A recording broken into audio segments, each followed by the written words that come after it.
यह कहानी 1995 की है।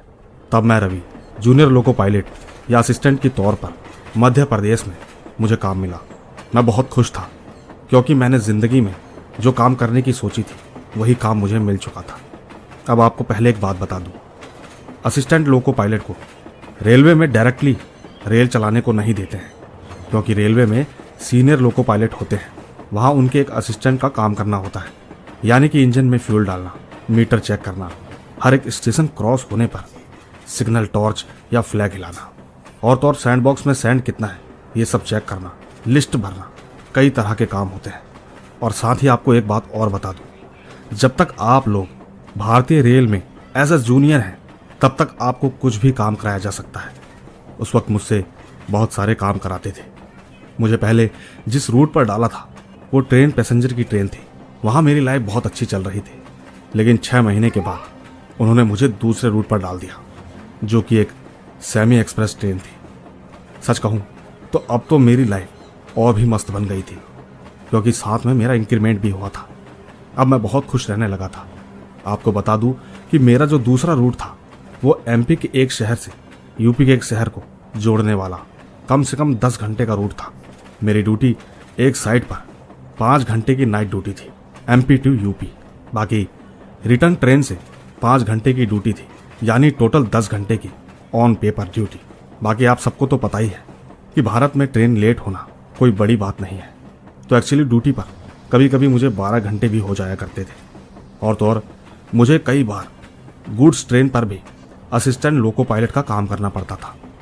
मैं बस एक बात से थोड़ा दुखी था, क्योंकि मुझे नाइट ड्यूटी में डाला था, पर कहीं ना कहीं खुशी भी इस बात की थी कि मेरी सैलरी ज़्यादा हो गई थी। मेरा घर परिवार एकदम अच्छा चल रहा था। साथ ही मेरे पिताजी का लोन वो भी आराम से ख़त्म हो सकता था। पर खैर, अब कहानी पर आते हैं। अब मेरा 7वां दिन था सेमी एक्सप्रेस ट्रेन का, यानी ट्रेन रात के 9 बजे एमपी के एक स्टेशन से निकलती है, जो कि रास्ते के बीच में एक छोटे से गांव के एक छोटे से स्टेशन से होकर गुजरती थी। इस छोटे से स्टेशन पर ट्रेन का स्टॉपेज नहीं था, तो मेरे को एक काम दिया गया। बाकी मेरा काम तो था ही कि स्टेशन आने पर स्टेशन मास्टर को टॉर्च से हरी लाइट, ग्रीन लाइट दिखाना। मैंने उसे हरी लाइट दिखाई तो स्टेशन मास्टर ने भी मुझे हरी लाइट दिखाई। इसका मतलब ट्रेन यहाँ से क्रॉस हो सकती है। तो ठीक, ट्रेन वहाँ से निकल गई। अब मेरी इस ट्रेन से ड्यूटी खत्म हुई। बाकी अब मुझे रिटर्न आने वाली ट्रेन, जो कि यूपी से एमपी जाती है, वहाँ पर जाना था। तकरीबन आधे घंटे के बाद मेरी रिटर्न ट्रेन आई। उस ट्रेन के लोको पायलट मेरे बहुत करीबी सीनियर थे। हम दोनों का रिलेशन भाई जैसा ही था। हमने बातें करते करते अपना अपना काम शुरू किया। मैं अपना काम अच्छे से कर रहा था, मेरे ट्रेन के सीनियर भी अपना काम अच्छे से ही कर रहे थे।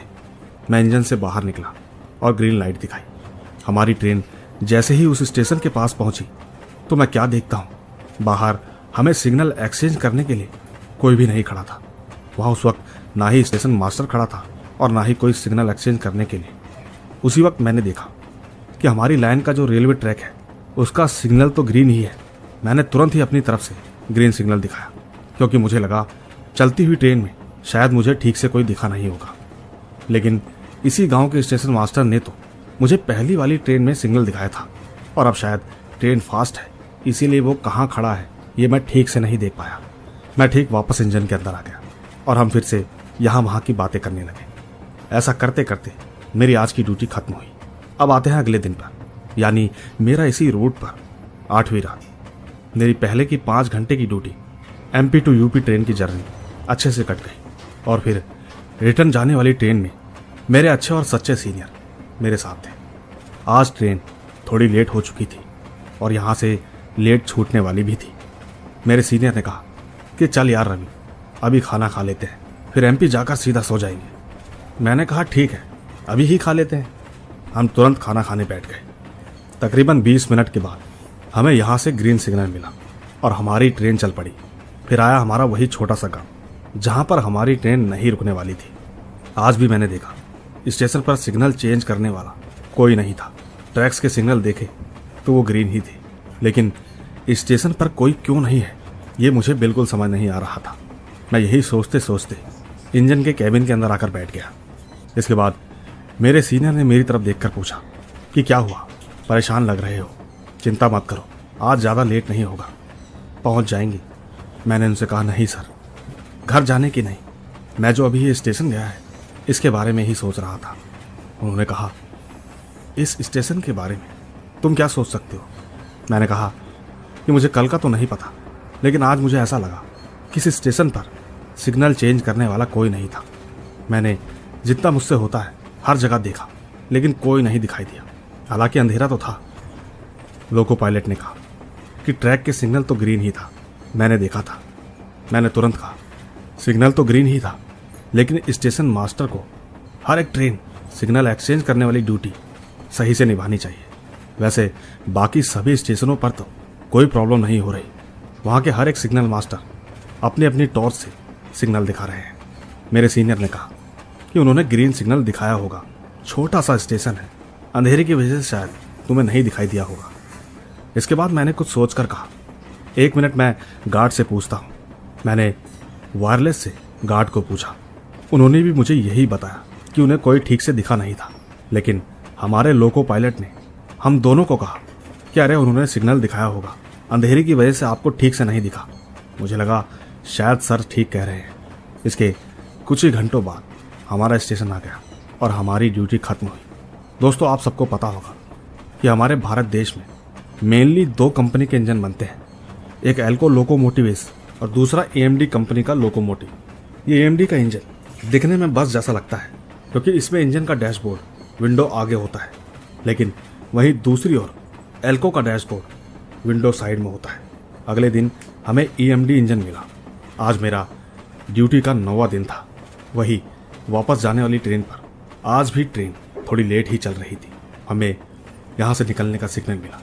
फिर कुछ देर बाद वही स्टेशन आया जिसका मुझे इंतज़ार था। मैं इंजन के अंदर भाग कर गया। मैंने अपने सीनियर से कहा कि सर ट्रेन को स्लो कीजिए और देखिए स्टेशन पर आज भी कोई है या नहीं। दोस्तों, सामने सिग्नल पर अभी भी ग्रीन ही दिखा रहा था। सर ने कहा कि रवि बोल तो तू ठीक रहा है, यहाँ आज तो कोई नहीं दिख रहा, शायद मुझे कल वाली ट्रेन के इंजन से ठीक से नहीं दिखा होगा। तुम एक काम करो, जल्दी से गार्ड को वायरलेस से पूछो, उसे कहो कि कोई सिग्नल चेंज कर रहा है, क्योंकि स्टेशन पर तो कोई दिख नहीं रहा है। दोस्तों, गार्ड साहब ने भी क्लियरली कहा कि सर मुझे इस स्टेशन पर कोई नहीं दिखाई दे रहा है, शायद कुछ तो गड़बड़ है। हमारे सर ने गार्ड से कहा कि हम देखते हैं। इसके बाद हम इसी टॉपिक पर बात करने लगे। उन्होंने कहा कि सुन रवि, अभी जो स्टेशन आएगा वहाँ हमारी ट्रेन का स्टॉपेज है और हम एक काम करते हैं, वहाँ के एक स्टेशन मास्टर को कंप्लेंट कर देते हैं, क्योंकि हर स्टेशन मास्टर की एक ड्यूटी होती है और तो और ये एक प्रोटोकॉल भी है। हर एक स्टेशन मास्टर को और हर एक लोको पायलट को हर स्टेशन पर सिग्नल एक्सचेंज करना ही करना है, चाहे वो कोई भी ट्रेन हो। वो ट्रेन उस स्टेशन पर रुके या ना रुके, अपनी ड्यूटी पूरी करनी ज़रूरी है। दोस्तों, फिर हमारा स्टॉपेज आया और ट्रेन रुकी। हम ट्रेन से तुरंत उतरे और गार्ड को बुलाया। हमने स्टेशन मास्टर को कंप्लेंट किया कि पिछले स्टेशन पर कोई भी हमें सिग्नल नहीं मिला, लेकिन ट्रैक का सिग्नल ग्रीन ही था। दोस्तों, उस स्टेशन का मास्टर सोचने लगा कि ऐसा कैसे हो सकता है। उसने हमसे पूछा कि आपने ठीक से देखा तो था ना? मैंने कहा हाँ सर, मैंने बिल्कुल ठीक से देखा था और आज ये तीसरी रात है। मुझे वहाँ लगातार 3 दिन से कोई नहीं दिखता है, जबकि MP टू UP जाने वाली ट्रेन, अगर आपको यकीन नहीं तो गार्ड साहब से पूछ लीजिए। गार्ड ने तुरंत कहा कि हाँ, मुझे भी कोई वहाँ नहीं दिखता। मास्टर ने उसी रेलवे स्टेशन को टेलीफोन से फ़ोन किया। वहाँ का स्टेशन मास्टर ने थोड़ी देर बाद फ़ोन कॉल रिसीव किया। यहाँ के स्टेशन मास्टर ने पूछा कि सर, आप पिछली 3 रातों से UP टू MP जाने वाली सेमी एक्सप्रेस ट्रेन को सिग्नल नहीं दे पा रहे हैं, बस आप ट्रैक सिग्नल ग्रीन दे रहे हैं। क्या तकलीफ है आपको? आप सिग्नल एक्सचेंज क्यों नहीं कर पा रहे हैं? वहाँ के स्टेशन मास्टर ने लड़खड़ाते हुए कहा, नहीं सर, ऐसा कुछ नहीं है, मैं हर एक ट्रेन को सिग्नल देता हूँ। मैंने अभी भी एक ट्रेन को सिग्नल एक्सचेंज किया था। दोस्तों, ये बात सुनकर मैं और मेरे सीनियर और गार्ड, हम तीनों शॉक हो गए, क्योंकि हमें साफ साफ दिखा था कि वहाँ पर कोई नहीं है, और तो और ये हड़बड़ाहट में झूठ बोल रहा है। यकीन मानिए, उसने 3 रात से बिल्कुल भी सिग्नल एक्सचेंज नहीं किया था।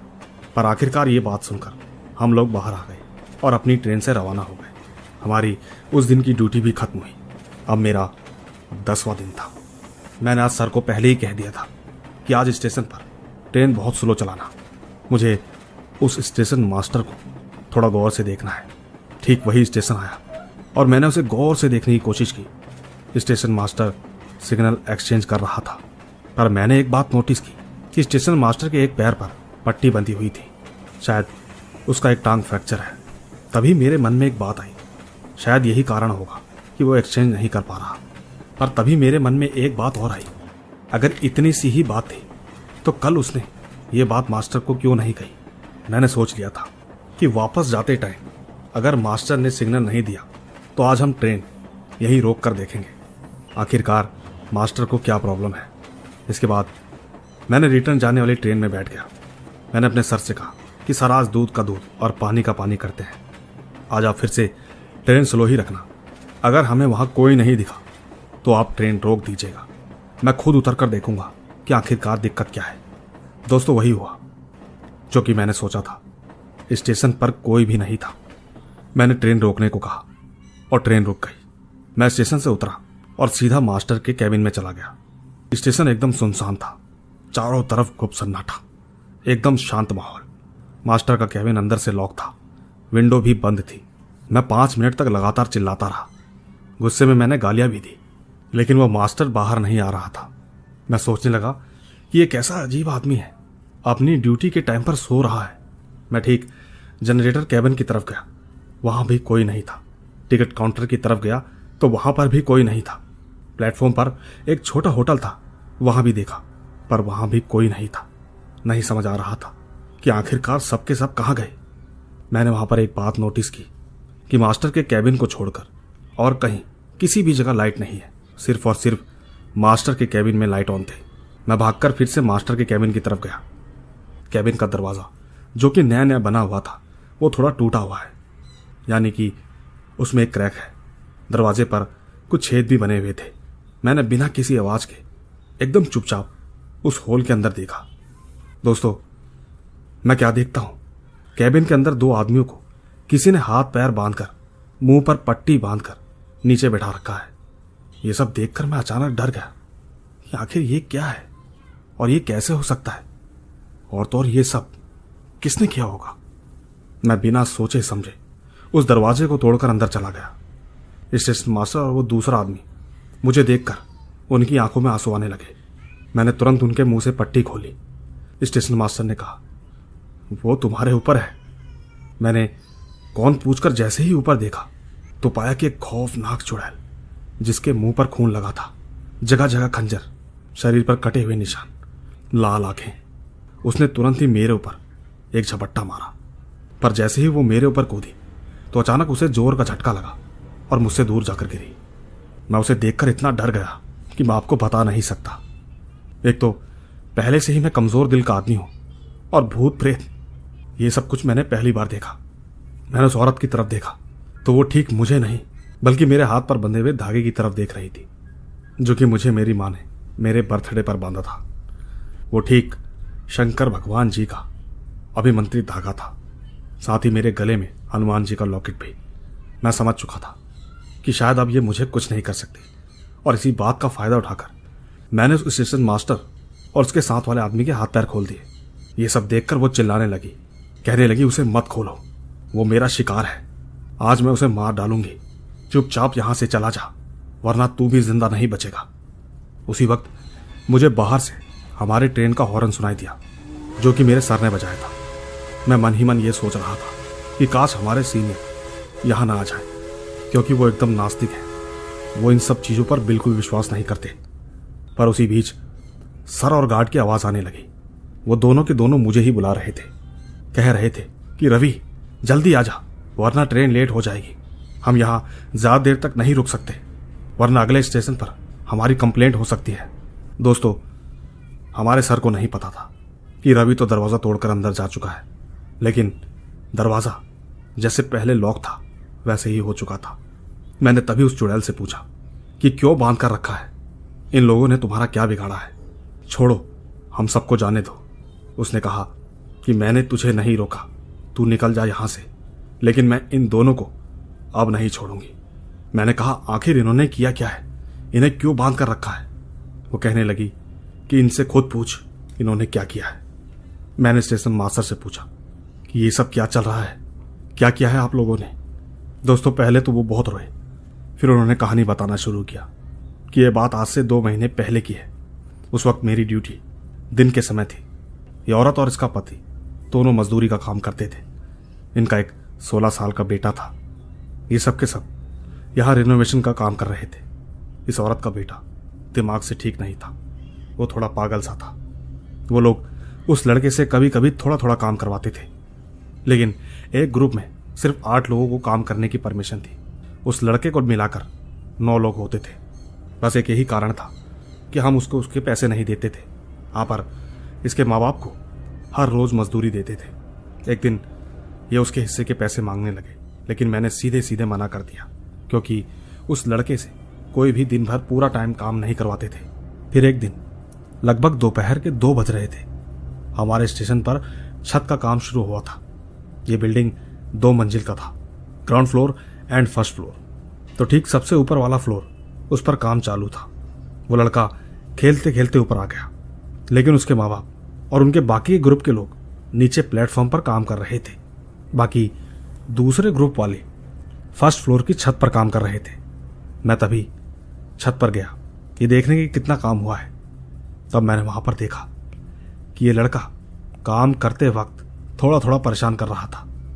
वो अक्सर ऐसा कई बार करता था, तो कई बार मैं उसे डांट कर नीचे भगा देता था, लेकिन वो लड़का थोड़ी देर के लिए भाग जाता, लेकिन फिर वापस आकर परेशान करता था। डांट खाता 10 मिनट बाद फिर वापस आ जाता। एक दिन अचानक वो फ्लोर पर बिछाए हुए सीमेंट के ऊपर न जाने क्यों दौड़ने लगा। उसके कारण वहां का पूरा काम खराब हो गया। मैंने गुस्से में उस लड़के को पकड़कर एक जोर से थप्पड़ मारा और उस पर गुस्सा करने लगा। वहां पर सभी मजदूरों ने मुझे रोकने की कोशिश की, लेकिन मैंने किसी की बात नहीं मानी। मेरी मजबूरी थी, डेडलाइन खत्म हो चुकी थी और अभी तक काम 50% भी खत्म नहीं हुआ था। पीछे से ऑलरेडी बहुत प्रेशर था, और तो और हमारे स्टेशन की इंस्पेक्शन के लिए दिल्ली की एक टीम आने वाली थी। मुझे उससे पहले ये सब कुछ खत्म करवाना था। इसके ऊपर इस लड़के ने बना बनाया काम बिगाड़ दिया। मैं सच में बहुत गुस्से में था। मैंने उस दिन से जो डांटा, शायद किसी ने कभी किसी को नहीं डांटा होगा। नहीं मालूम उस लड़के के मन में क्या आया। वो लड़का भागकर छत से कूद गया। नीचे प्लेटफॉर्म पर रिपेयरिंग का काम चल रहा था। वहां पर बड़े बड़े पत्थर रखे थे। उसका सर सीधा पत्थरों पर जाकर लगा और ठीक वहीं पर उसकी मौत हो गई। वो दिन था, वो देखकर मैं बहुत घबरा गया, क्योंकि मैंने कभी नहीं सोचा था कि कोई लड़का ऐसा भी कर सकता है। इसके माँ बाप दोनों चिल्ला चिल्लाकर रोने लगे।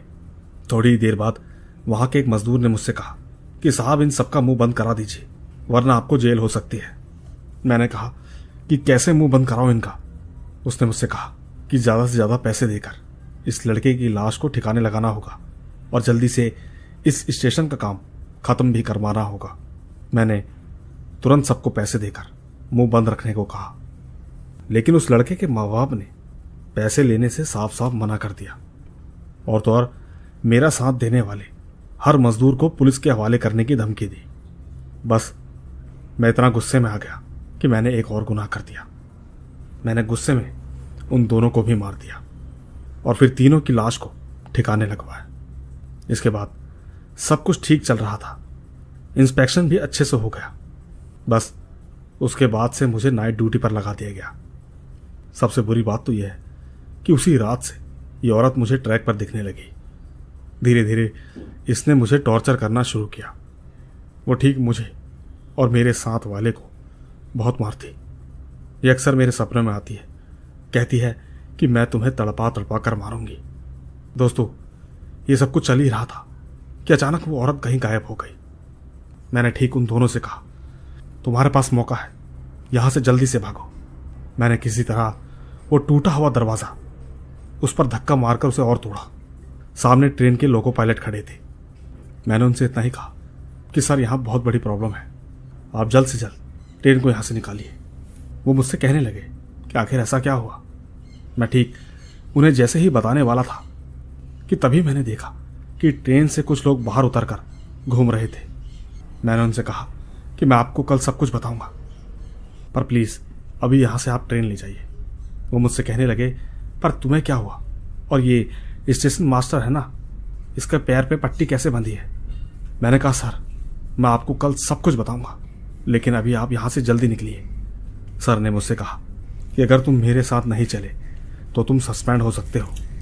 मैंने उनसे कहा कि सर आप कुछ भी बोलिए, लेकिन अभी के लिए यहाँ से चले जाइए। सर मुझसे कहने लगे कि अगर तुम कोई भी अच्छा काम कर रहे हो तो उसमें सफलता लेकर ही आना। इतना कहकर उन्होंने ट्रेन का हॉर्न बजा दिया। बाकी के सभी लोग बैठ गए और ट्रेन मेरे सामने से निकल गई। इतना कहकर मैं जैसे ही वापस पलटा तो मैंने पाया कि उस चुड़ैल ने उन दोनों का गला पकड़ रखा था। मैं ठीक जैसे ही उनकी तरफ जा रहा था तो न जाने उन दोनों को क्या हुआ, वो भागते हुए बगल के कुएं में जाकर कूद गए।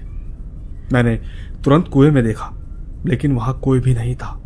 सब कुछ एकदम शांत था और तो और वो चुड़ैल कहीं गायब हो चुकी थी। लेकिन अभी अभी मैंने जो देखा तो मेरी नजरों के हिसाब से स्टेशन मास्टर और वो साथ वाला आदमी दोनों गायब थे। उस दिन मुझे एक बात समझ में आई कि एक मां को उसका बच्चा और उसका परिवार सब कुछ चाहिए होता है। हर मां को अपने बच्चे से बहुत प्यार होता है, चाहे वो नॉर्मल हो या पागल। और यकीनन इस बात को गौर कीजिएगा, एक मां को उसके बच्चे से जुदा करने पर मां किसी भी हद तक जा सकती है। वो मरने के बाद भी अपना बदला ले सकती है। ये स्टेशन मास्टर शायद इसको अपने कर्मों की सजा मिली है। मैं रवि एकदम शौक में जा चुका था। मैं थोड़ी देर वहीं स्टेशन पर बैठा रहा, फिर थोड़ी देर बाद स्टेशन से बाहर निकला। थोड़ी ही आगे हाईवे रोड था। मैं धीरे धीरे वहां चलने लगा। मुझे रास्ते में एक ट्रक वाला मिला। उसकी मदद के बाद मैं अपने स्टेशन पर पहुंचा। इसके अगले दिन सुबह मुझे सस्पेंड कर दिया गया। और तो और उसी दिन एक बहुत बड़ी खबर भी आई। न्यूज में दिखाया गया कि उस स्टेशन पर स्टेशन मास्टर लॉकर से पैसे चुराकर कहीं भाग गया है।